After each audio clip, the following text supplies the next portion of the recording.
மறக்காம சர்ப்ரைஸ் பண்ணுங்க. தேங்க்யூ. தமிழகத்தினுடைய அரசு பள்ளியில் படித்த ஒரு மாணவன், தமிழ் வழி படித்த மாணவன், நல்ல தமிழாசிரியர்களிடம் தமிழ் கற்ற மாணவன், சிறந்த ஆசிரியர்களுடைய துணையை என்றைக்கும் என் வாழ்க்கையில் கடைபிடிப்பவன். எங்கள் பள்ளியில் நான் பயிலுகிற நாட்களில் சுற்றுலா இருந்தது. இன்றைக்கெல்லாம் பள்ளியில் மாணவர்களை சுற்றுலா அழைத்து போவதில்லை. அதெல்லாம் ரொம்ப ரிஸ்க் சார், பசங்களை கூட்டிட்டு போக முடியாது, எங்காவது காணாம போயிடுவாங்க, பெற்றோர்கள் அனுமதிக்க மாட்டார்கள், பயப்படுறாங்க.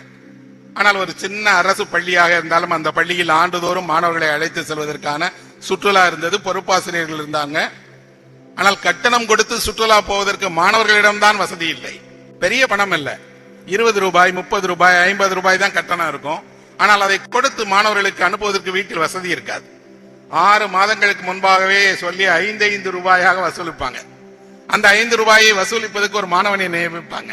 அப்படி வசூலித்து ஒரு பேருந்தை பிடித்து பேருந்தில் பள்ளியினுடைய பெயரை எழுதி மாணவர்கள் 50 மாணவர்கள் ஒரு சுற்றுலா போவாங்க இல்லையா, அந்த சுற்றுலா போவதற்கு முதல் நாள் இரவு எப்போதுமே சுற்றுலா பேருந்து பின்னிரவில் தான் புறப்படும். அதனால இரவு பள்ளியில் வந்து உறங்க வேண்டும் என்று ஒரு விதி.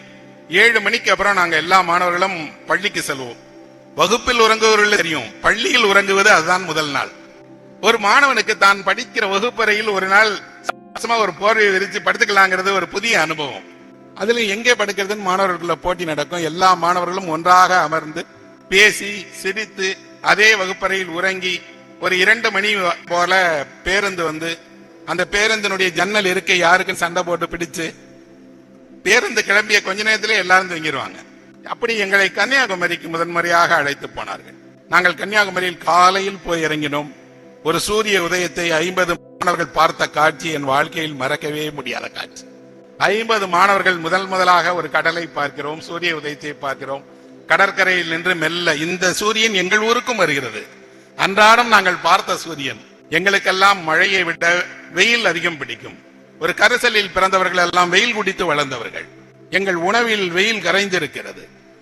அந்த சூரியனும் கடலில் தோன்றுகிற சூரியனும் வேறாக இருந்தது. மாணவர்கள் ஆச்சரியமாக நாங்க பார்த்தோம். அப்ப மாணவர்களுக்குள் ஒரு போட்டி வந்தது. அந்த சூரியனை பறித்து உண்பது போல கைகளை நீட்டி வானத்தில் இருந்த சூரியனை ஒவ்வொருத்தரும் கொஞ்சம் கொஞ்சம் கையால் பீத்து கொஞ்சம் கொஞ்சமா சாப்பிட்டோம்.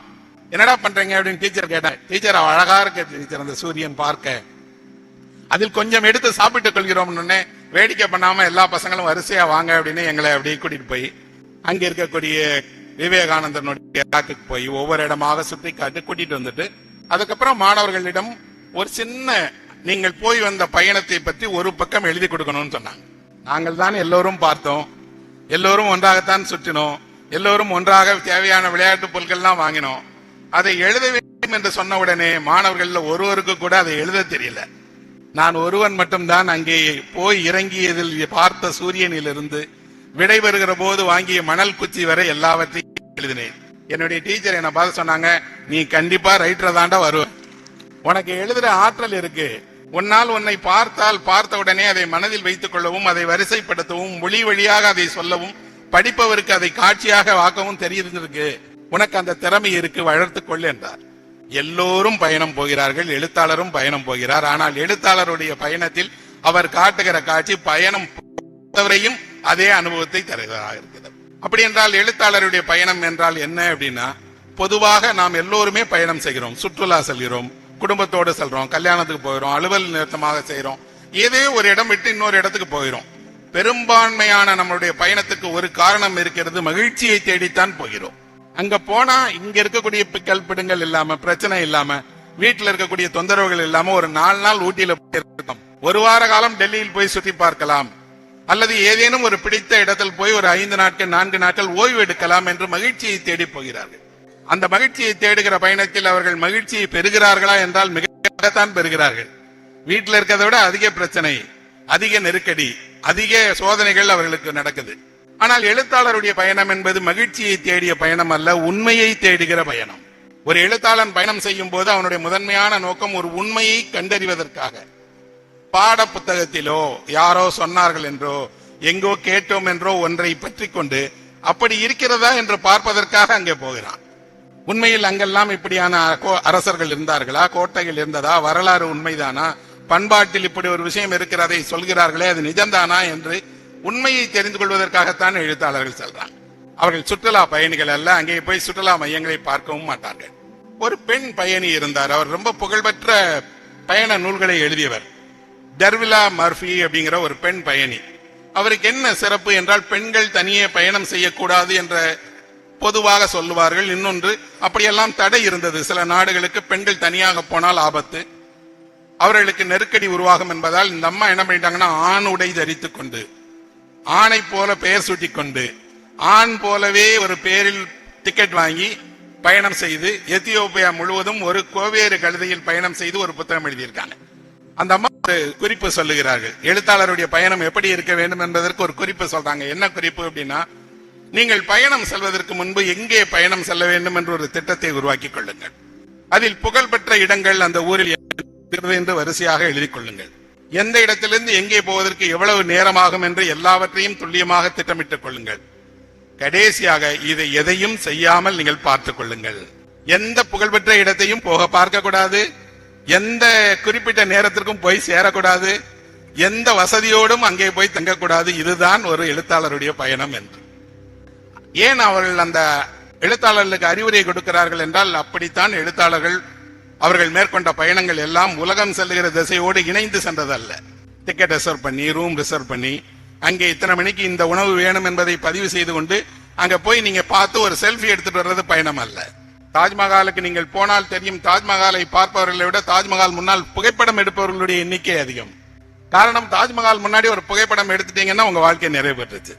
அவர்களே ஒரு 5 நிமிடம் தன்னை காதலினுடைய சின்னமாக நினைத்துக் கொள்றாங்க. அதுக்குன்னே ஒரு பெஞ்ச் இருக்கு. நீங்க தாஜ்மஹால்ல போனீங்கன்னா தெரியும், அந்த பெஞ்சில் உட்கார்ந்தாதான் ஃபுல் தாஜ்மஹால் தெரியும். போகிற வருகிறவர்களை எல்லாரையும் அங்க உட்கார வச்சு ஒரு புகைப்படம் எடுப்பாங்க. அதுக்கு புகைப்பட கலைஞர்கள் இருக்காங்க.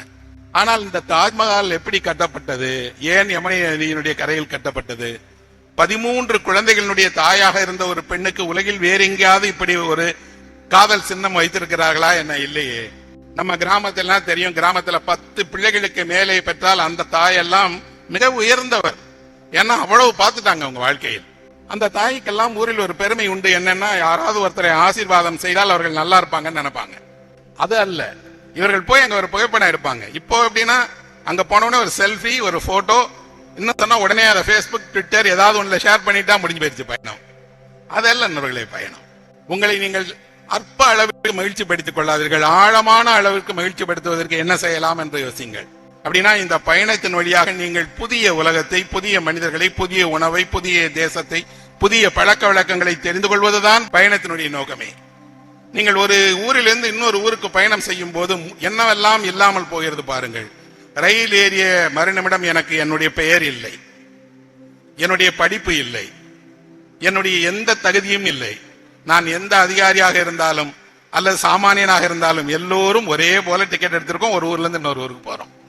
அப்படி என்றால் நம்முடைய அடையாளங்களை எல்லாம் ஒரு பயணம் உடனே நீக்கிறது. இதே பயணத்தில் 10 ரூபாய் வைத்திருப்பவரும் பயணம் செய்கிறார், 10,000 வைத்திருப்பவரும் பயணம் செய்கிறார், லட்ச ரூபாய் வைத்திருப்பவரும் பயணம் செய்கிறார். அப்படின்னா பொருளாதார வேறுபாடுகளை கடந்தும் உங்களை அந்த ரயில் அங்க கூட்டிட்டு போய் விட்டுரும். என்ன பார்க்க போகிறீர்கள், எதற்காக போகிறீர்கள், எங்கே அங்கே சுற்றி அலைய போகிறீர்கள் என்பதை பற்றி ஒரு அனுபவம் புதுசு புதுசா மாறிட்டே இருக்கும். புதிய மனிதர்களை பார்ப்பது, புதிய உணவை ருசிப்பது, புதிய பழக்க வழக்கங்களை தெரிந்து கொள்வது என்பது மனிதனுடைய அடிப்படையிலேயே இருக்கிற இயல்பு. மனிதன் ஒரே இடத்திலேயே வாழ விரும்பியவனும் அல்ல, வாழ்ந்தவனும் அல்ல. மனித குல வரலாற்றை படித்தால் தெரியும், மனிதன் இடமிட்டு இடம் போய்கொண்டே இருக்கிறான். ஒவ்வொரு முறை போகும்போதும் புதிய பண்பாட்டை உருவாக்குகிறான், அந்த பண்பாட்டை செழுமைப்படுத்திக் கொண்டே இருக்கிறான், வளர்த்தெடுக்கிறான். அப்படின்னா மனிதனுடைய இயல்பிலேயே பயணம் அடிப்படையாக இருக்கிறது. சிவராம காரந்த் என்ற ஒரு பெரிய எழுத்தாளர் இருக்கிறார். அவர் பயணத்தை பற்றி ஒரு சின்ன குறிப்பு எழுதியிருக்கார், அழகான குறிப்பு அது. நாவிற்கு தாகம் எடுக்கிறது, தண்ணீர் குடிக்கிறோம், அப்படி கண்ணிற்கும் தாகம் எடுக்கும் என்று சொல்லுகிறார். கண்கள் தாகம் எடுக்கக்கூடியது, சிலவற்றை பார்க்க வேண்டும் என்று கண்கள் விரும்பும். கண்ணினுடைய தாகத்தை தீர்ப்பதற்கு கால்கள் தான் உதவி செய்யும் என்று சொல்றார். அப்படின்னா நீங்க பயணம் செய்வது உங்கள் கண்ணிற்கு ஏற்படுகிற தாகம். உங்கள் கால்கள் அங்கே சென்று அந்த இடத்தை பார்த்து அந்த தாகத்தை தீர்த்துக் கொள்கிறது. நான் புத்தரை என்னுடைய 20 வயதுகளில் படிக்க தொடங்கினேன். புத்தரை ஆராதனை செய்தேன். புத்த மடாலயத்திற்கே சென்று புத்த துறவியாகிவிட வேண்டும் என்று ஆசை கொண்டேன். அதற்காக புத்தர் சென்ற இடங்களை எல்லாம் பார்க்கலாமே என்று புத்தர் பிறந்த இடத்திலிருந்து புத்தர் எங்கெல்லாம் சுற்றி தெரிந்தாரோ அங்கெல்லாம் அலைந்து தெரிந்தேன். அந்த தாகம் என் கண்ணிற்கு வந்தது, கால்கள் உதவி செய்தது. மனிதனுடைய அறிவு நண்பர்களே மனிதனை காப்பாற்ற போவது அவனுடைய கால்கள் தான். உங்கள் கால்கள் முடங்கிவிட்டால் உங்கள் வாழ்க்கை முடங்கிவிட்டது என்றுதான் பாதி அர்த்தம். இன்னொருவர் துணை கொண்டு நீங்கள் வாழலாம், இன்னொருவர் துணை கொண்டு பயணம் செய்யலாம், அதெல்லாம் உங்களுக்கு கூடுதல் வசதி. ஆனால் உங்கள் சொந்த கால்கள் உங்களை எங்கே அழைத்து செல்லும், எங்கெல்லாம் கூட்டி செல்லும், எதையெல்லாம் ஏற வைக்கும், எங்கெல்லாம் சுற்றி தெரியும் என்று உங்களுக்கு தெரியாது. ஒவ்வொருவருடைய கால்களையும் வணங்குகிற பண்பாடு நம்முடைய இந்தியாவில் இருக்கு. காரணம் தலைகளை அல்ல, வணங்க வேண்டியது பூமியோடு தொடர்புடைய கால்கள் தான் என்று. எத்தனையோ தலைகள் கொண்ட, எத்தனையோ கைகள் கொண்ட கடவுள்கள் இருக்கிறார்கள். 3 கால்கள் கொண்ட கடவுளை நான் இதுவரை கண்டதே இல்லை. 2 கால்கள் தான் கடவுளுக்கும் இருக்கிறது. பூமியோடு சொந்தம் கொண்ட கால்கள் அது. பூமியோடு மனிதனுக்கு இருக்கக்கூடிய சொந்தமுள்ள இந்த கால்களில் சொர்க்கத்திற்கு மனிதன் செல்லுகிற போது தூசியோடு அவன் கால்களை செல்ல அனுமதிக்க கூடாது என்பதற்காக அந்த கால்களை கட்டி அனுப்புகிறார்கள். ஏன்னா பூமியினுடைய தூசி கூட சொர்க்கத்தில் இடமில்லை என்று. அந்த கால்கள் உங்களை எங்கே அழைத்து சொல்லும்? யோசித்து பாருங்க. உங்க கால்கள் உங்களை எங்கெல்லாம் அழைத்து சென்றிருக்கிறது? சரியான இடத்திற்கும் அழைத்து சென்றிருக்கிறது, தவறான இடத்திற்கும் அழைத்து சென்றிருக்கிறது, போக வேண்டிய இடத்திற்கும் கூட்டி சென்றிருக்கிறது, போகக்கூடாத இடங்களுக்கும் அழைத்து சென்றிருக்கிறது. கால்கள் பேதம் அறியாது. மனதுதான் தெரியும், அறிவுதான் தெரியும், ஆசைதான் தெரியும். ஆனால் இந்த கால்கள் உங்கள் அழைத்து சென்ற இடங்களுக்கு சென்ற போதெல்லாம் நீங்கள் மகிழ்ச்சியை அடைந்தீர்கள், சில நேரம் வருத்தத்தை அடைந்தீர்கள், சில நேரங்களில் குற்ற உணர்வுக்கு சென்றீர்கள். ஒரு பயணம் என்பது எளிதானது அல்ல நண்பர்களே. அது ஒரு மனிதனுடைய வாழ்க்கையில் அவனை உருவாக்குவதில் ஒரு பெரும் பங்கு வகிக்கிற ஒரு முக்கியமான இயக்கம் என்றுதான் சொல்லுவேன். அப்படி ஒரு பயணி தமிழ்நாட்டில் இருந்தார். அவர் ஒரு சாதாரண பள்ளி ஆசிரியராக மந்தை வெளியில் வேலை செய்தார். அவருடைய தந்தை, அவருடைய தாத்தா எல்லாரும் இது போல ஊர் சுற்றிகள். சின்ன வயசுலயே அவருக்கு அதுல ஆர்வம் வந்தது. நம்மளும் நிறைய இடங்களுக்கு போகணும், பார்க்கணும் அப்படின்னு. அவருடைய தந்தை சொல்லுவார், என்னப்பா இங்க இருக்கிற சென்னைக்குள்ளேயே சுத்திட்டு இருக்கிற, மலைவாழ் மக்கள் காட்டுல இருக்கிறாங்க, அவர்களை பார்க்க வேண்டாமா? அவர்கள் வாழ்க்கை எப்படி இருக்குது என்று தெரிந்து கொள்ள வேண்டாமா? மனிதர்களே போகாத இடங்கள் எவ்வளவோ இருக்கு, அங்கெல்லாம் நீ போய் பார்க்க கூடாதா அப்படின்னு. இவர் தன்னுடைய இளமையில் ஒரு பயணத்தை மேற்கொள்ள தொடங்கினார். அந்த எழுத்தாளருடைய பெயர் பிலோ இருதயநாத், தமிழர். அவர் வேறு வாகனங்களை எல்லாம் பயன்படுத்தவில்லை. ஒரு சாதாரண சைக்கிள், அந்த சைக்கிளை எடுத்துக்கொண்டு எங்கெல்லாம் போக முடியுமோ அங்கெல்லாம் இந்தியா பூராம் சுற்றி இருக்கிறார். வசதியானவர் அல்ல. கிடைக்கிற இடத்தில் கிடைப்பதை சாப்பிட்டுக் கொண்டு சைக்கிளிலேயே படுத்து தூங்குவார்.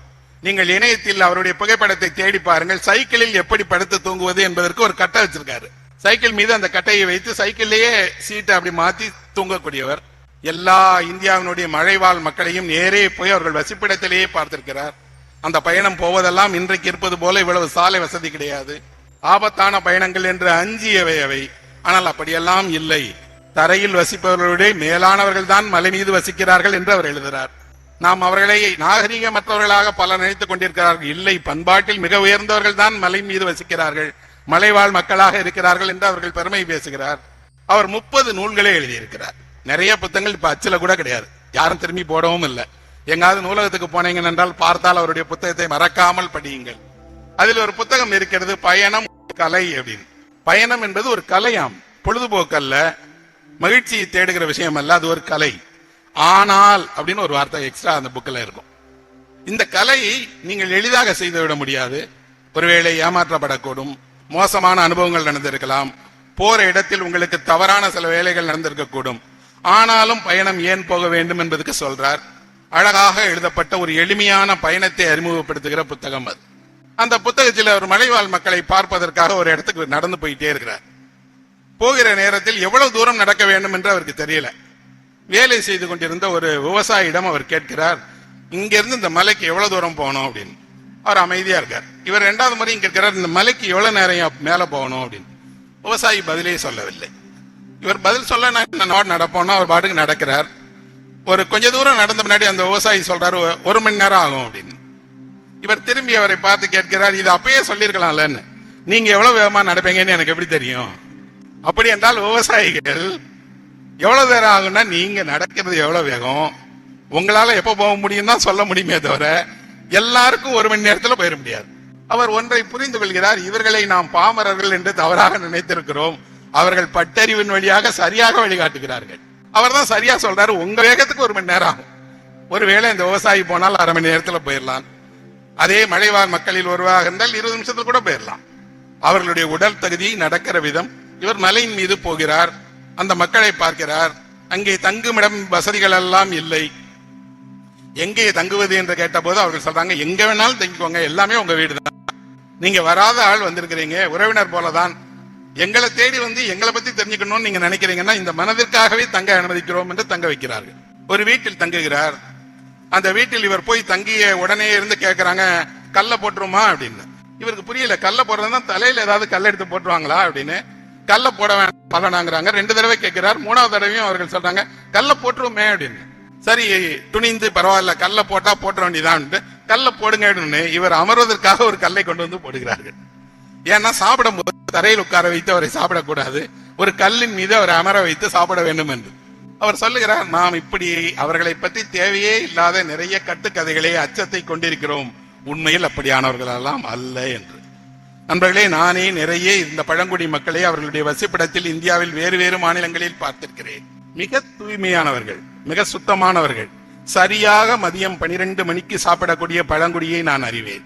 அப்படின்னா அவர்கள் அந்த நேரத்தில் சாப்பிடுகிறார்கள். எந்த பழங்குடி மக்களில் எவரும் இரவு 2 மணிக்கு பிரியாணி ஆர்டர் பண்ணி சாப்பிடுகிற மனிதனே கிடையாது. இதையெல்லாம் விட இங்க இருக்கக்கூடியவர்களுக்கு இருக்கக்கூடிய இதய நோயோ சர்க்கரை நோயோ அல்லது ரத்த கொதிப்போ எதுவுமே அவர்களுக்கு கிடையாது. மலையிலிருந்து அவ்வளவு இறங்கி ஏறி பிரசவிக்கக்கூடிய ஒரு தாய் கூட அத்தனை தூரம் இறங்கி வருகிறார்கள். அவர்களுக்கு அந்த உடற் சிரமமே இல்லை. ரொம்ப குறைவாக அவர்களுக்கு நோயுறுகிறார்கள்.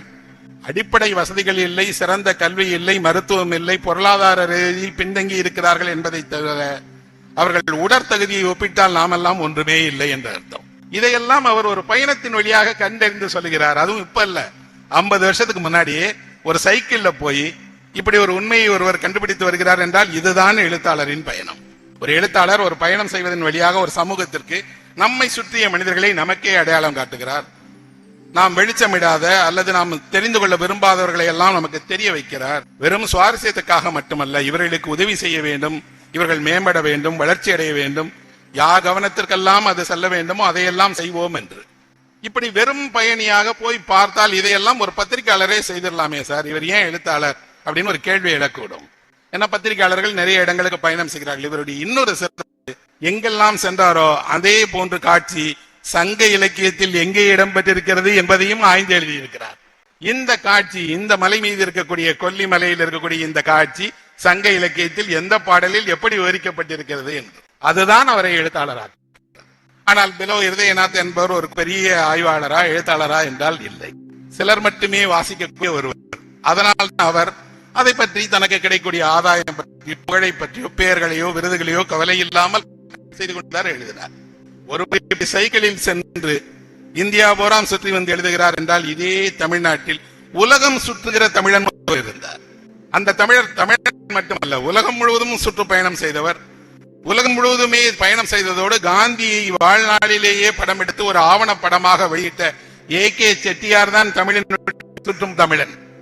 அவர் எத்தனை நாடுகளுக்கு பயணம் செய்திருக்கிறார். எங்க இருப்பது போல ஒரு நாட்டிற்கு விசா வாங்கணும்னா அவ்வளவு எளிதல்ல. அந்த நாட்டினுடைய பணத்தை எடுத்து செல்வதென்றால் எளிதல்ல. காலரா பரவி இருந்த காலம் என்பதால் ஒரு நாட்டிலிருந்து இன்னொரு நாட்டிற்கு போவதும் எளிதல்ல. இவ்வளவு பயண தடைகள் இருந்த காலத்திலேயே அத்தனை நாடுகளுக்கு அவர் போயிருக்கிறார். ஒவ்வொரு பயணத்தையும் ஒரு சிறு சிறு நூலாக எழுதியிருக்கிறார். 2 தொகுதிகளாக AK செட்டியாரனுடைய பயண அனுபவங்கள் கட்டுரை நூலாக வந்திருக்கிறது. நீங்கள் படித்து பாருங்கள், தெரியும் ஒருவர் பயணத்தின் வழியாக எத்தனை புதிய புதிய புதிய புதிய அனுபவங்களை பெறுகிறார் என்று. நம்ம ஊரா இருந்தா நேரம் டக்குன்னு வீட்டுக்கு போயிடலாம், 1/2 மணி நேரம் அங்க காத்திருக்க வேண்டியிருக்கு. நம்ம ஊராக இருந்தால் இவ்வளவு நெருக்கடி இல்லையே. அப்படின்னா பயணத்தில் நிறைய நேரங்களில் ஏதோ ஒன்றை நாம நினைத்துக் கொண்டு அது நம்ம ஊரை போல இல்ல, அவரோட குறைவா இருக்குன்னு நினைக்கிறோம். பயணத்தில் வரக்கூடிய சச்சரவிலே பெரிய சச்சரவு என்னன்னா, யாரை எப்படி பேசுவது என்று தெரியாது, என்ன மரியாதை கொடுப்பது என்று தெரியாது, எப்படி அவரோடு ஒரு சொல்லி அதை கேட்பது என்று தெரியாது. இப்ப நம்ம ஊர்ல இருந்து யாராவது வட இந்தியராக இருந்து அவர் தமிழை தவறாக பேசி நம்மிடம் கேட்டால் நமக்கு முதல்ல கோவம் வருவது கேட்டதில்ல, தப்பா பேசுறானே. அதனால் பயணத்தில் நீங்கள் அதிகம் பேசாதீர்கள், புதிய விஷயத்திற்காக அதிகமாக நாட்டம் கொள்ளாதீர்கள். மாறாக அங்கே போய் அவர்களில் ஒருவராக நீங்கள் இருந்து பாருங்கள். அவர்களில் ஒருவராக இருப்பது அப்படி எளிதாக ஒரு நாள்ல ஒரு ஊர்ல போனா முடிந்துறாது. சிலர் வருடக்கணக்காக பயணம் செய்து கொண்டே இருப்பார்கள். அங்கே போகிற வருடத்தில் எல்லாம் ஒவ்வொரு புதிய அனுபவத்துக்கு உட்படுவாங்க. அந்த புதிய அனுபவம் அவர்களுக்கு ஒன்றை கற்றுத்தரும். வாழ்க்கையினுடைய அடிப்படை பாடம் எதையாவது ஒன்று கற்றுத்தரும். நான் என்னுடைய 16-17 வயதுகளில் பயணம் செய்யும் போது இந்தியாவை வரைபடத்தில் தான் பார்த்திருந்தேன். ஆனால் நேரில் பார்க்க தொடங்கிய பிறகுதான் தெரிந்தது, வாழ்நாளெல்லாம் பயணம் செய்தால் பார்த்தறிய முடியாத ஒரு தேசத்தில் வாழ்கிறேன். இந்தியா என்பது நீங்கள் பார்க்கிற சாதாரண நாடு இல்லை நண்பர்களே. நீங்கள் இங்கு இருந்து 7 நாட்கள் அந்த முனை வரை சென்றால் கூட நீங்கள் இந்தியாவை ஒரு குறுக்காக தான் பார்த்திருப்பீர்கள். இந்தியா முழுவதையும் பார்த்த ஒரு மனிதன் கூட இந்தியாவில் கிடையாது. எந்த மன்னராலும் இந்தியா ஒரே நேரத்தில் முழுமையாக ஆளப்பட்ட நிலமும் அல்ல. ஏனென்றால் இந்தியாவில் எல்லாமும் இருக்கிறது. கலைகளா, இந்தியாவில் கலையினுடைய மிகச்சிறந்த இடங்கள் இருக்கிறது. சிற்ப வேலைப்பாடுகளா, அதற்கு புகழ்பெற்ற இடங்கள் இருக்கிறது. இயற்கை காட்சிகளா, எண்ணிக்கையற்ற பேராறுகள், மலைகள், இயற்கை காட்சிகள் இந்தியாவில் இருக்கு. உங்களுக்குத்தான் பயம், நீங்கள் அங்கே போனால் அவர்கள் மோசமாக நடத்துவார்கள், மொழி தெரியாது, நம்மை விரோதியா. அப்படியெல்லாம் நான் என் பயணத்தில் உணரவே இல்லை. இல்லாதவர்களாக இருப்பார்கள், ஆனால் கொடுப்பதற்கு அவர்களிடம் மனது இருக்கிறது. இருப்பதை பகிர்ந்து தரக்கு உடனே கொடுப்பார்கள். எல்லாம் தாண்டி இந்தியாவில் இன்னொரு சிறப்பு இருக்கிறது. எங்கு போனாலும் உணவிற்கு இலவசமாக உணவு தருகிற உணவு சாலைகள் நிறையவே இருக்கு. நீங்கள் எந்த குருதுவாராவிற்கும் போய் எந்த சமயத்தை சேர்ந்தவராக இருந்தாலும் உணவு சாப்பிடலாம், இழப்ப மாட்டாங்க. நீங்கள் யார் என்று கேட்க மாட்டார்கள். இங்கே வடலூரில் நீங்கள் அமர்ந்து சாப்பிடும் போது வள்ளலாருடைய திருச்சபையில் யாராவது உங்களை எந்த ஊர் என்று கேட்பார்களா? என்ன, கேட்கவே மாட்டாங்க. இப்படி உணவளிக்கக்கூடிய உணவு சாலைகள் இந்தியாபுரமே இருக்கு. தைரியமாக நீங்கள் பயணம் செய்யலாம். ஒரு மனிதனுக்கு இன்னொரு மனிதன் மீது இருக்கக்கூடிய பயம் என்னவென்றால், என் பொருட்களை அவன் கையாடி விடுவான், திருடி விடுவான், என்னை ஏமாற்றி விடுவான் என்று. அதே அச்சம் உங்களை பார்த்து அவனுக்கும் இருக்கும். நீங்கள் அவனை பார்த்து அச்சப்படுவது போல அவன் நினைப்பான், இவன் திருட்டு போயலா இருந்தான்னா. ஆனால் அந்த பரஸ்பர பேச்சு, பரஸ்பர உறவு ஒரு நாளில் பழகினால் போதும். அடுத்த நாள் உங்கள் வீட்டில் ஒருவராக உங்களையும் அவர்கள் இணைத்து விடுவார்கள், உதவி செய்வார்கள். அதிலும் கூட நீங்கள் எங்காவது பயண நேரத்தில் உங்களுக்கு நோயுற்று விட்டீங்கன்னால் அப்ப தெரியும் உங்களுக்கு, உங்கள் தாய் தந்தையர் அல்ல, சகோதரர்கள் அல்ல, அவர்களே சகோதரர்களாக தாய் தந்தையாக நடத்துவார்கள். அந்த அனுபவம் எனக்கு நடந்திருக்கிறது.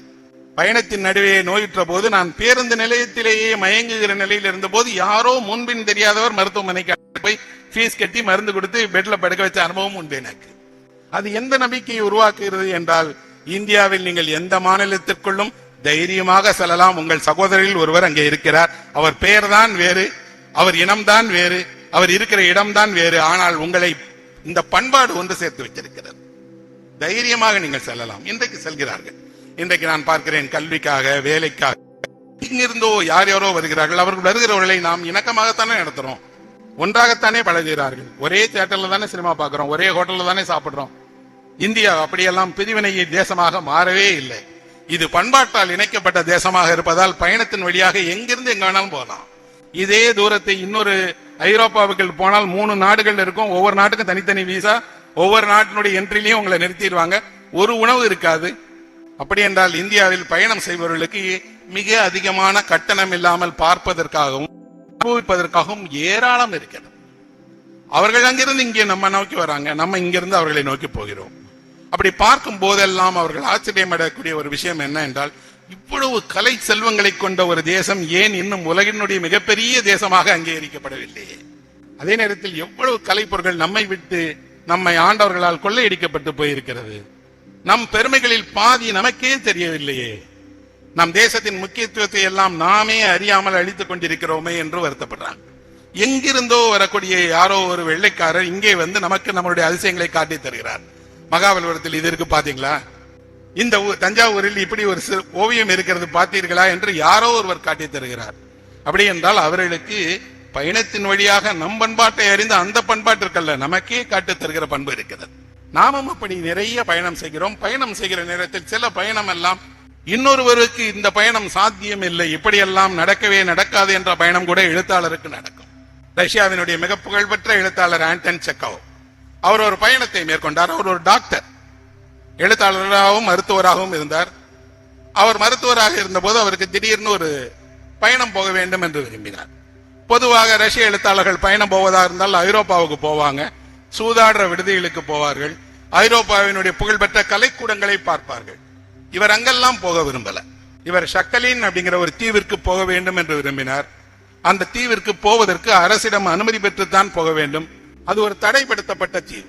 எதற்காக தடைப்படுத்தி வைத்திருந்தார்கள்? அந்த தீவு முழுவதும் கைதிகள் மட்டுமே வாழ்ந்தார்கள். பீனல் காலனின்னு சொல்லுவாங்க. அப்படின்னா வேறு வேறு அரசியல் குற்றங்களுக்காக, மோசமான குற்றங்களுக்காக கைது செய்யப்படுகிறவர்கள் எல்லோரையும் ஒரு தீவில் அடைத்து அந்த தீவு முழுவதுமே குற்றவாளிகள் மட்டுமே வாழ்வாங்க, வேற யாருமே இருந்தாங்க. இந்த குற்றவாளிகள் விரும்பினால் அவர்கள் குடும்பத்தையும் உடன் அழைத்து போகலாம். குற்றவாளிகளுடைய மனைவி, பிள்ளைகள் உட்பட அங்க போய் இருப்பாங்க. அது ஒரு திறந்த வெளி சிறைச்சாலைன்னு வச்சுக்கோங்க, ஒரு பெரிய திறந்த வெளி சிறைச்சாலை. 20,000 குற்றவாளிகள் ஒரே இடத்தில் வசிக்கிறார்கள். அங்கே என்ன நடக்கிறது? அவர்கள் எப்படி நடத்தப்படுகிறார்கள், முறையான மருத்துவ வசதி கிடைக்கிறார்களா, எத்தனை பேர் உயிரோட இருக்காங்க, எத்தனை பேர் இல்லை, எந்த தகவலும் மக்களுக்கு தெரியாது. ஆண்டன் செக்கோவா அதை தெரிந்து கொள்ள விரும்புகிறார். அரசுக்கு கடிதம் எழுதுகிறார், இப்படி நான் போக விரும்புகிறேன். அரசு என்ன நினைக்குதுன்னா, இவர் பத்திரிகையாளராக இருந்து போய் பார்த்து உண்டு பண்ணிட்டான்னா அனுமதி இல்லை என்ற போது இவர் சொல்கிறார், நான் ஒரு ஆய்வு செய்ய போகிறேன், மருத்துவ படிப்பிற்கான ஆய்வு. அது அங்க இருக்கக்கூடியவர்களுடைய ஆரோக்கியம் குறித்த ஆய்வை மேற்கொண்டு என்னென்ன மருத்துவ உதவி செய்யலாம் என்பதற்கான மருத்துவ ஆய்வு தான். அப்ப அரசு நிபந்தனை விதிக்கிறது என்ன அப்படின்னா, இவர் இந்த தண்டனை பெற்ற கைதிகளை சந்திக்க கூடாது, அரசியல் பேசக்கூடாது, அரசியல் கைதிகளோடு எந்த விதமான உரையாடலோ பதிவோ செய்யக்கூடாது என்றெல்லாம் விதிகளை எடுத்து அனுப்பிட்டார். இவர் பயணம் புறப்பட்டார். புறப்படுற வரைக்கும் இவருடைய நண்பர்கள் சொன்னார்கள், இதுவரை அந்த தீவிற்கு பயணம் சென்றவர்களில் வெளியிலிருந்து போனவர்கள் திரும்பி வரவே இல்லை. நீ உன்னுடைய இளமையில் இருக்கிறார், புகழ்பெற்ற எழுத்தாளராக இருக்கிறாய், இப்படி ஏன்பா அங்க போய் நீ உன் வாழ்க்கையை வீணடித்துக் கொள்ள போற, போக வேண்டாம் என்று உறவினர்கள் தடுக்கிறார்கள், பதிப்பாளர் தடுக்கிறார். ஆனால் செக்கோவா கேட்கல, இல்ல நான் போறேன், நான் முடிவு செய்து விட்டேன், அங்கே போய் அவர்களை பார்க்க போகிறேன் என்று. எவ்வளவு தூரம் அது? மாஸ்கோவிலிருந்து 7000 கிலோமீட்டர் தூரம். நேரடி பயண வசதி கிடையாது. படகில் சென்று இறங்கி அங்கிருந்து இன்னொரு இடம் மாறி அங்கிருந்து நடந்து போய் பிறகு அங்கிருந்து சுமையாக போய் சேர வேண்டிய இடத்தில் தூக்கி கொண்டு போய் இப்படி மாறி மாறி பயணம் செய்யணும். இந்த பயணத்தின் நடுவே எங்கே வேண்டுமானாலும் தடைபடலாம், எந்த ஆபத்து வேண்டுமானாலும் நடக்கலாம். ஆனால் இவர் செக்கோவா போறார், பயணம் செய்கிறார். குறைந்த காலம்தான் அங்கே அவர் தங்குவதற்கு அனுமதி கொடுத்திருக்கிறாங்க. அவர்கள் பார்த்த வெளியிலிருந்து வந்த ரஷ்யாவிலிருந்து தங்களுக்கு ஆதரவு கரம் நீட்டிய முதல் மருத்துவர் அவர்தான். அவரை பார்த்த உடனே அந்த கைதிகள் அவர் சொன்னார், திறந்த வெளி சிறைச்சாலை என்று நான் அதை குறிப்பிடக்கூடாது, திறந்த வெளி நரகம் என்று குறிப்பிட வேண்டும் என்றார். அவ்வளவு மோசமான நிலையில் அங்கே ஆண்களும் பெண்களும் வாழ்கிறார்கள். அவர்கள் அரசியல் காரணங்களுக்காக கைது செய்யப்பட்டவர்கள் என்று ஜார் மன்னர் சொல்கிறார். அரசியல் கைதிகளை இப்படி நடத்துவது ஒரு அரசுக்கு வெட்கமாக இல்லையா? அதனால் இவர்களுடைய அவலமான நிலையை பார்க்கும் போது இவர்களுடைய மேம்பாட்டிற்காக ஏதாவது செய்ய வேண்டும் என்று 10,000 நபர்களை சந்திக்கிறார். அவர்கள் எல்லாம் உலகினுடைய கண்களில் குற்றவாளிகள், ஆனால் ஒரு எழுத்தாளனுடைய கண்களில் உரிமை இழந்தவர்கள், நோயாளிகள், உதவிக்கு ஆள் இல்லாதவர்கள், அவருடைய மனைவி, பிள்ளைகள். அவர் ஒரு பட்டியலை எடுத்துக்கொண்டு அவரிடம் கேட்டு பதில் வாங்குகிறார். அதில் அவர்களிடம் திருமணமானவரா என்று கேட்கிறார். அவர்கள் சிரிக்கிறார்கள். காரணம் என்னன்னா, திருமணம் ஆகிவிட்டது, ஆனால் மனைவி ஊர்ல இருக்காங்க, இப்ப இன்னொரு பெண்ணோடு வாழ்கிறேன், அவளுக்கு பிள்ளைங்க இருக்காங்க, இதை உங்கள் மொழியில் எப்படி போடணும்னு கேட்கிறாங்க. உங்கள் உலகத்தினுடைய நியதிகள் இங்கே இல்லை, இங்கே வேறு நியதி. உங்களில் யாருக்காவது படிக்க தெரியுமா என்று கேட்கிறார். ஒருவர் சொல்கிறார், படிக்க தெரியும், ஆனால் நான் படிக்க மாட்டேன். ஏன்? படித்தால் கடவுளை நம்ப சொல்லுவீர்கள், எனக்கு அந்த கடவுள் மீது நம்பிக்கை போய்விட்டது, அதனால் படிக்க மாட்டேன். ஒவ்வொருவரிடமாக 10,000 பேர்களை பார்த்து 10,000 பேர்களின் வழியாக அங்க இருக்கக்கூடிய எல்லா அவலங்களையும் ஒன்று திரட்டி ஊருக்கு வந்து அதை எழுத வேண்டும் என்று விரும்புகிறார். உடனே எழுத முடியல. கண்ணை மூடினால் அந்த அவல காட்சிகள் மனதில் இருக்கு. ஆண்களும் பெண்களும் ஒவ்வொரு சின்ன சின்ன விஷயத்திற்கும் இவ்வளவு சிரமப்படுகிறார்களே என்று அவர் மனம் துவண்டு போய் அதை எழுதுவதற்கு 2 ஆண்டு காலம் எடுத்துக்கொண்டார். எழுதி முடித்து மருத்துவ ஆய்வேடு தானே, எம்டி எல்லாம் படிச்சாங்கன்னா அவங்க ஒரு ரிசர்ச் பேப்பர் கொடுப்பாங்க, அந்த மாதிரி எம்டிக்கான ஆய்வேடாக கொடுக்கிறார். மருத்துவத்துறை அதை படித்து விட்டு இதில் மருத்துவம் சார்ந்த எந்த விஷயமும் இல்லை என்று நிராகரித்து விட்டார். நிராகரித்து விட்டதோடு அவர்கள் சொன்னார்கள், ஒரு மருத்துவர் ஒருபோதும் சமூகத்திற்கு மருத்துவம் பார்ப்பவராக இருக்கக்கூடாது, அவர் ஆரோக்கியத்தை மட்டும் வகுக்கிற மருத்துவராக இருக்க வேண்டுமே தவிர அவர் சமூக மருத்துவராக ஒரு சமூகத்தை மாற்ற வேண்டும் என்றெல்லாம் நினைக்க கூடாது. ஒருவேளை நீங்கள் இதை தொடர்வீர்களானால் சக்கலினுடைய நிரந்தர உறுப்பினராக நீங்களும் இருக்க வேண்டியது வரும். வெளியிட்டார், புத்தகமாக எழுதினார், வெளியிட்டார். அவருடைய வாழ்நாளில் அது எந்த சட்டமும் ஆகவில்லை. ஆனால் அவர் வாழ்நாளுக்கு பின்னால் அவருடைய எல்லா பரிந்துரைகளும் ஏற்கப்பட்டது. இன்றைக்கு அதே ஷக்கலின் தீவு இருக்கிறது, அங்கே வசிப்பவர்கள் இருக்கிறார்கள், அங்கே செக்கோவாவிற்கு ஒரு சிலையும் இருக்கிறது நண்பர்களே, அவருடைய நினைவகம் வைத்திருக்கிறார்கள். அப்படின்னா ஒரு பயணம் ஒரு எழுத்தாளனை என்ன செய்கிறது? நீங்களும் நானும் பார்க்க தயங்குகிற, போக தயங்குகிற, அறிந்து கொள்ள தயங்குகிற உண்மைகளை நோக்கி அவனை தைரியமாக அழைத்து செல்கிறது. பணம் தான் முக்கியம், புகழ்தான் முக்கியம் என்றால் அவன் சென்றிருக்க வேண்டிய இடம் சிறைச்சாலை அல்ல, கைதிகளை நோக்கி அல்ல. அவர்களை உலகம் வெறுக்கிறது என்றால் அவர்களும் மனிதர்கள் தானே, அவர்கள் என்ன தவறு செய்தார்கள், எந்த தவறு அவர்களை இந்த நிலைக்கு கொண்டு வந்தது, அவர்களுக்கு மீட்சி கிடையாதா என்று சக மனிதனின் மீது முழுமையான அன்பு கொண்ட ஒரு தான் அப்படி ஒரு பயணத்தை மேற்கொள்ள முடியும். அதை புத்தகமாக்க முடியும், எழுத்தில் கொண்டு வர முடியும். கொண்டு வந்ததோடு ஒரு மாற்றத்தை உருவாக்கி அந்த மாற்றம் இன்றைக்கு நடைமுறைக்கு வந்துவிட்டது. அந்த ஷக்கலின் தீவு இன்று சுதந்திரமான ஒரு தீவு. இப்போ அங்கே தண்டனை கைதிகள் இல்லை. ஒரு பகுதியை ஜப்பானும் ஒரு பகுதியை ரஷ்யாவும் ஆளுகிறார்கள்.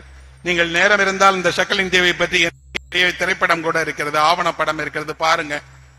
அப்போ ஒரு எழுத்தாளருடைய பயணம் என்ன செய்யும் என்பதற்கு இந்த செக்காவையே ஒரு நல்ல உதாரணமாக சொல்லலாம். ஒரு பெலோ இதயநாத் சைக்கிள்ல போனார். ஏகே செட்டியார் தேசமெல்லாம் கடல் கடந்து போனார்.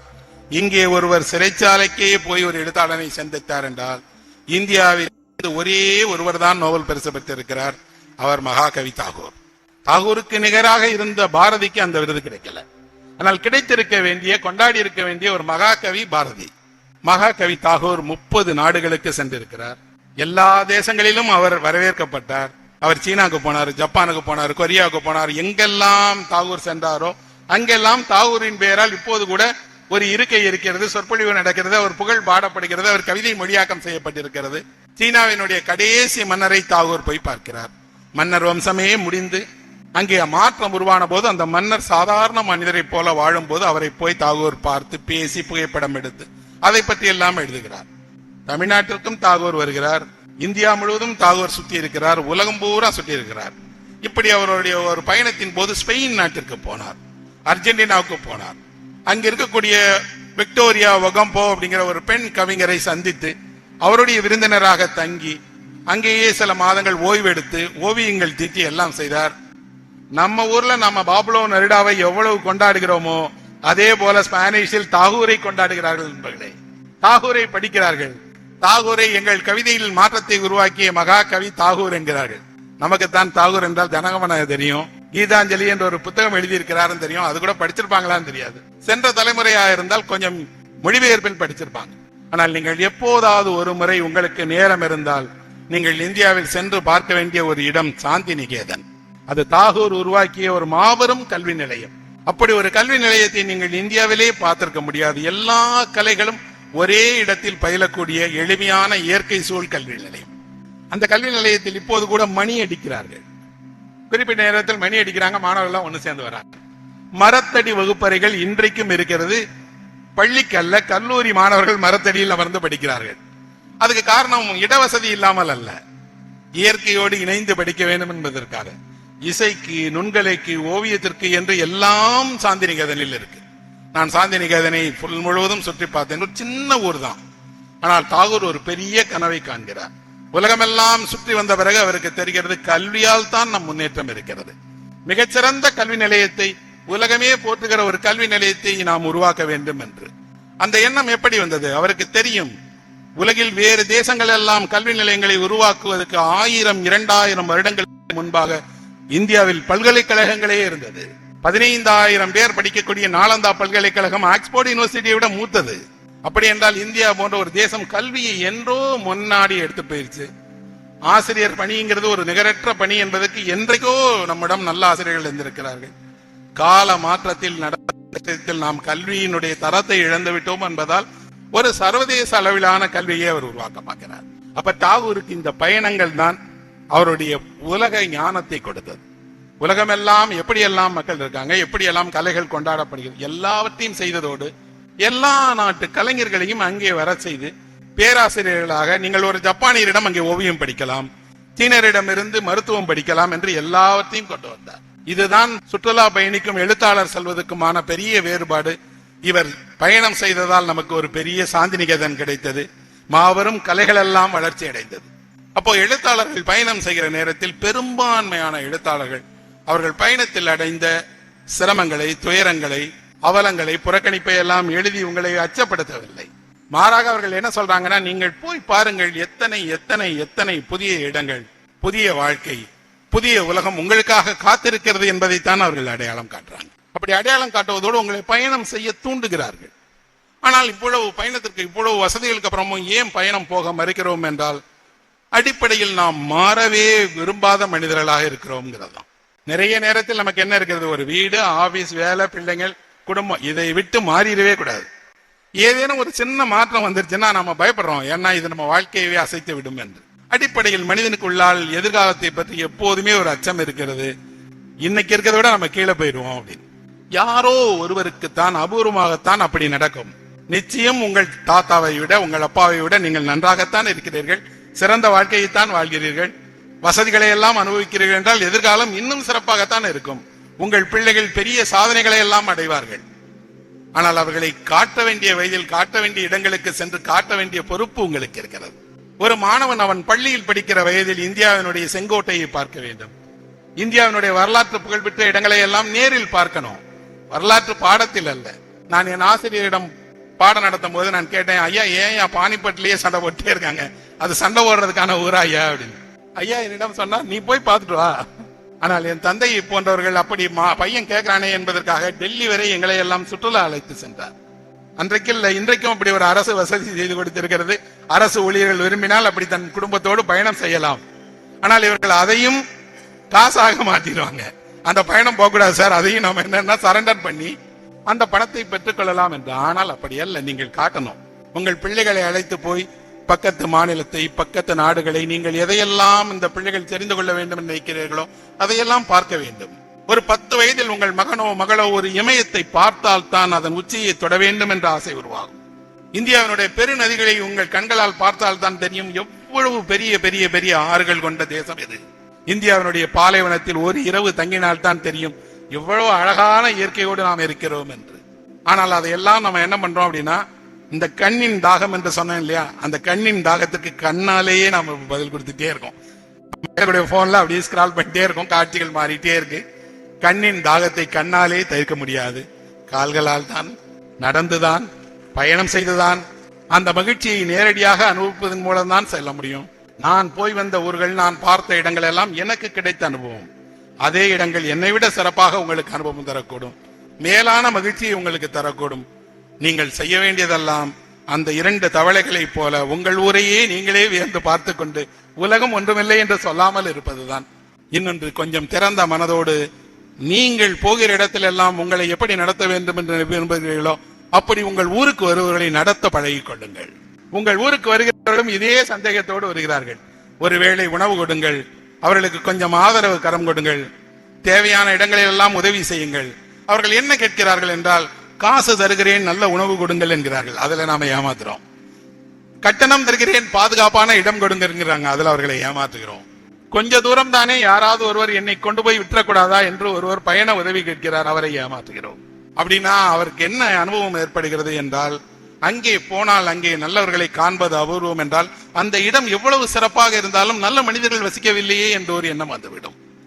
ஆனால் மாறாக ஒரே ஒருவருக்கு உதவி செய்தால் போதும், அவர் ஊர்ல போய் சொல்லுவாரு, ஏப்பா நான் கேட்டேன், என்னை கொண்டு போய் கார்ல விட்டுட்டு வந்தாங்கப்பா, எவ்வளவு நல்ல மனிதர்கள் வாழுகிறார்கள் என்று. இடம் அல்ல நண்பர்களே, மனதும் மனிதனும் தான் ஒரு இடத்தை பெருமைப்படுத்துகிறான். அவன் செயல்களால் தான் அந்த நகரம் பெருமை விடுகிறது. அப்படின்னா நீங்கள் திறந்த மனதோடு, முழு அன்போடு உங்கள் பயணத்தையும் மகிழ்ச்சியாக மேற்கொள்ளுங்கள். எங்கிருந்தோ பயணம் செல்பவர்களையும் இணைந்து பயணம் செய்ய வையுங்கள். வானை பாருங்கள், வானில் நடக்கக்கூடிய பறவைகள், எத்தனை புதிய பறவைகள் வந்தாலும் எந்த பறவையும் என்னிடத்தில் பறக்காதே என்று சொல்லவே சொன்னார். இணைந்து பறப்போம் வாருங்கள் என்று ஒரே வானத்தில் ஒரே கூட்டத்தில் இந்த பக்கம் கிளிகள் போயிட்டு இருக்கும்போது இந்த பக்கம் அன்னம் போகிறது, அல்லது இந்த பக்கம் கொக்குகள் பறந்துட்டு குருவி பறக்கிறது. திறந்த வானத்தில் எல்லாவற்றுக்கும் இடம் இருக்கிறது. சமீபத்தில் நான் ஒரு ஆவண படம் பார்த்தேன். அதை எடுத்தவர் டேவிட் அட்டன்பரோ என்ற ஒரு மிகப்பெரிய இயற்கை நேசிப்பாளர். அவருக்கு 100 வயதாக போகிறது. அவருடைய 100வது வயதில் ஒரு ஆவண படம் எடுத்திருக்கிறார். லண்டன் நகரில் என்னவெல்லாம் விலங்குகள் இருக்கிறது என்றதை பத்தி. நமக்கு லண்டன் நகரம் என்றால் ஒரு பெரிய கடிகாரம், லண்டன் நகரத்தினுடைய புகழ்பெற்ற தேம்ஸ் நதி, அங்க இருக்கக்கூடிய காட்சிகள் தானே. இவர் ஒரு முற்றிலும் புதிய அனுபவத்தை தருகிறார். லண்டனில் எத்தனை நரிகள் இருக்கிறது என்று காட்டுகிறார். அத்தனை நரிகளும் லண்டன்ல தான் இருக்கு. நம் வீட்டு காரின் மீது அமர்ந்து காதல் பேசுகிறது, நம் வீட்டின் கொல்லைப்புறத்தில் நரிகள் ஓடி விளையாடுகிறது என்றெல்லாம் அவர் லண்டனிற்குள் இருக்கக்கூடிய எல்லா உயிரினங்களையும் காட்டுகிறார். அதில் ஒரு காட்சி இருக்கிறது, மறக்கவே முடியாத காட்சி. நெருக்கடியான சாலை முழுவதும் கார்கள் நின்றிருக்கக்கூடிய ஒரு லண்டனுடைய பிரதான வீதியில் கொஞ்சம் கேமரா மேலே போனால் மேலே ஒரு பருந்து தன்னுடைய குஞ்சிற்கு பறக்க கற்றுக் கொடுத்துக் கொண்டிருக்கிறது. அப்படின்னா ஒரு தளத்தில் நீங்கள் வாழுகிறீர்கள், இன்னொரு தளத்தில் எல்லா உயிரினங்களும் இணைந்து ஒரு வாழ்க்கையை மேற்கொள்ளுகிறது. நகரம் என்பது மனிதர்கள் மட்டும் வசிப்பதற்கான இடம் அல்ல, எல்லோருக்குமான இடம். இங்கே நரி இருக்கலாம், நாய் இருக்கலாம், பூனை இருக்கலாம், பறவைகள் இருக்கலாம், எல்லாம் இணைந்து ஒரு நகரத்தில் ஒரு இயற்கையின் ஒருமித்த உலகமாக வாழ்கிறோம் அப்படின்னு அந்த படம் முடிகிறது. எனக்கு ரொம்ப ரொம்ப மகிழ்ச்சியாக இருந்தது. அதன் பிறகு சென்னையில் நடக்கக்கூடிய எங்கெல்லாம் பார்க்கிறோனோ வானை பார்ப்பேன், சுற்றிலும் இருக்கக்கூடிய மிருகங்களை பார்க்கிறேன், எல்லாம் இணைந்து வாழ்ந்துட்டே இருக்கிறோம். இப்பதான் கொஞ்சம் கொஞ்சமாக நாம என்ன செய்யறோம் அப்படின்னா, நம்மளுடைய சுயநலத்திற்காக நம்மை சுற்றி இருக்கக்கூடிய எல்லாவற்றையும் அடிக்கப்படுகிறோம். ஒன்றை சொல்லி என் உரையை முடிக்கிறேன். இது ஒரு ஸ்பானிய எழுத்தாளருடைய கதை. அவருடைய நாவலில் வரக்கூடிய ஒரு சிறு பகுதி. மெச்சடோ என்று அழைக்கக்கூடிய ஒரு மிக புகழ்பெற்ற எழுத்தாளர் ஒருவருடைய அறைக்குள் ஒரு வண்ணத்து பூச்சி நுழைகிறது. ஜன்னலை திறந்து வச்சுக்கார், வண்ணப்பூச்சி வந்துருச்சு. அது வண்ணத்து பூச்சி அறையை சுற்றி சுற்றி சுற்றி பார்க்கிறது. இது என்ன வினோதமா இருக்கே, இந்த அறையில் ஒரு மலர் இல்ல, இங்கே இயற்கை காட்சிகள் எதுவுமே இல்ல, வினோதமாக இந்த அறை இருக்கிறதே என்று அறைக்குள் சுத்தி வந்துகிட்டே இருக்கு. சுத்தி வந்துட்டு எதன் மீது அமர்வதுன்னு தெரியல. அப்படியே அமர்வதற்காக அங்கங்க பார்த்துட்டே இருக்கும்போது அந்த அறையில் ஒரு மனிதன் இருக்கிறான். அவன் ஏதோ ஒரு சோர்வுற்ற மனநிலையில் இருக்கிறான். திரும்பி பார்க்கிறான், ஜன்னல் வழியாக ஒரு பட்டாம்பூச்சி வந்துருச்சு. அவனுக்கு பிடிக்கல, இது ஏன் இந்த பட்டாம்பூச்சி வந்துச்சு, ஏதாவது ஒன்றை செய்யலாமேன்னு சொல்லி கோபத்துல கட்டை எடுக்கிறான். இப்போ வண்ணத்து பூச்சி என்ன செஞ்சுச்சுன்னா, அவன் கட்டையில் அமரலாமே என்று நேரா பறந்து வந்து அவன் கட்டைக்கு வருது. அவன் கட்டையை உயர்த்தி பிடிக்கிறான். நம்ம நிக்கிறதுக்கு தான் கட்டையை பிடிக்கிறான் போல இருக்குன்னு அது மேல அமருகிறது. அவன் கட்டையோடு ஓங்கி பட்டாம்பூச்சியை அடிக்கிறான். பட்டாம்பூச்சி மறுநிமிடம் இறந்துருச்சு. இந்த எழுத்தாளர் எழுதுகிறார், அந்த பட்டாம்பூச்சிக்கு ஒரு உண்மை தெரியாது, கடவுள் என்று ஒருவர் எப்படி இருப்பார் என்று. இந்த அறைக்கு வந்தபோதுதான் அது தெரிந்தது, தன்னை படைத்த கடவுள் தான் அந்த அறையில் வைத்துக் கொண்டிருக்கிறார் என்று. அது கடவுளிடம் கைகொழுக்குவதற்காகத்தான் அவர் கையில் இருந்த மரக்கட்டையை தேடி வந்தது. ஆனால் இந்த கடவுள் எந்த காரணமுமே இல்லாமல் அந்த பட்டாம்பூச்சியை தன்னுடைய சொந்த சலிப்பின் காரணமாக கொன்றதை பற்றி எந்த குற்ற உணர்வும் இல்லாமல் ஜன்னலுக்கு வெளியே தூக்கி போட்டுருச்சு. உங்களை நோக்கி 1000 பட்டாம்பூச்சிகள் இப்படி பறந்து வந்துகிட்டே இருக்கு, அவற்றின் கடவுளாக நீங்கள் நடந்து கொள்ளுங்கள் அப்படின்னு சொல்றார். ஒரு எழுத்தாளரால் மட்டும்தான் நண்பர்களை இப்படியெல்லாம் யோசிக்கவும் எழுதவும் முடியும். ஆகவே எழுத்தின் பயணம் என்பது என்றும் தொடரக்கூடிய பயணம். தமிழ் இலக்கியத்தில் பாணர்கள் தொடங்கிய பயணம். தமிழினுடைய எல்லா பெருங்கவிகளும் நீண்ட பயணம் செய்தவர்கள். அந்த பயண மரபில், தமிழ் மரபில் வருகிறேன் என்ற முறையில் என்றைக்கும் தமிழையும் தமிழ் இலக்கியத்தையும்